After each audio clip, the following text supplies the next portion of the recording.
Well, hello and welcome back to Supposedly Fun. My name is Greg, here today to look at the shortlist for the International Booker Prize, which was announced this morning. And you might notice a new location. My husband got new bookshelves for his cookbooks, so I figured this would be a fun place. I'm actually wearing my glasses today because my laptop is further away and I need to be able to see. So it's a rarity, me actually wearing my glasses. I hate wearing them, so it is what it is. Anyway, we have 6 shortlisted titles, 5 of which are by women, which is pretty cool. So let's not mess around, let's get right into it. The first shortlisted novel is Tyll by Daniel Kehlmann. It is translated by Ross Benjamin. Daniel Kehlmann is German. According to the New York Times, this is the most high-profile title in there. I don't know how well known it is in the US, though, because I had not heard of it until it was longlisted for this prize. I have seen it pop up a couple more times on BookTube since. Tyll follows the jester Till Eulenspiegel as he travels across Europe trying to avoid the havoc of the 30 Years' War.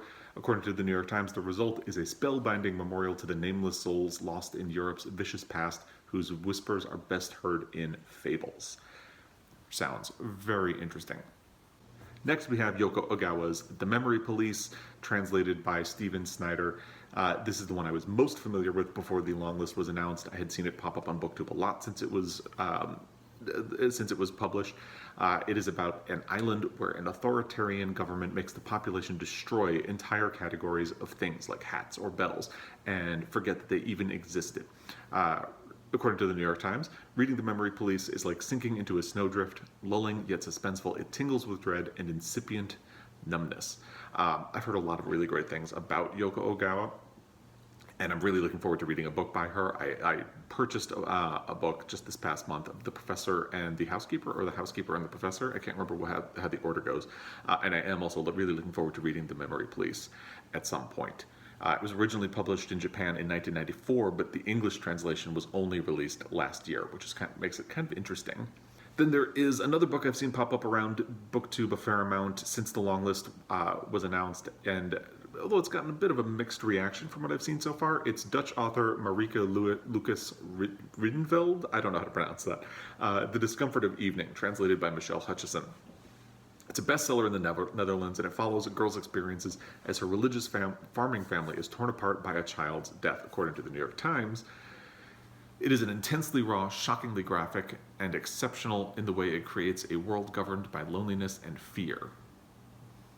There you go. Then you have Mexican author Fernanda Melchor's The Hurricane Season, translated by Sophie Hughes, in which the grisly murder of a so-called witch in rural Mexico is the basis for a story filled with machismo and violence. According to the New York Times, the crime is not an act but an entire atmosphere, which Melchor captures in language as though distilling venom. Sometimes, though, this claustrophobic style breaks like a fever, yielding to flights of mesmerically expansive prose. And there you go. Next is the one that I am actually probably the most excited to read next to The Memory Police, and the one I've seen pop up a lot on BookTube since the long list was announced. And unlike, say, The Discomfort of Evening, the reactions I've seen so far have been overwhelmingly positive. It's Iranian-born author Shokoofeh Azar's The Enlightenment of the Greengage Tree, in which the ghost of a 13-year-old girl narrates her family's flight from Tehran after the revolution of 1979. Released in January, it has not received major reviews, but the prize's judges, which include the Mexican author Valeria Luiselli, said in a statement that it was a wild, humorous revisitation of Persian myths and fables filled with brutal scenes of contemporary life.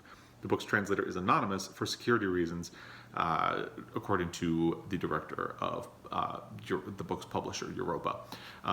By the way, I am reading this from the New York Times, if you couldn't tell. I will link that article down below, so you can look at it if you would like.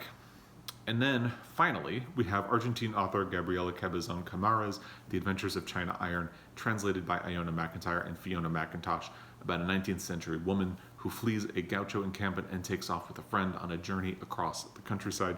The book, told in verse, is a parody of one of Argentina's most important historical texts and could have ended up being dry in translation. The head of literature at London South Bank Centre and the chair of the judges said in a telephone interview, it has real vitality and subversive humor.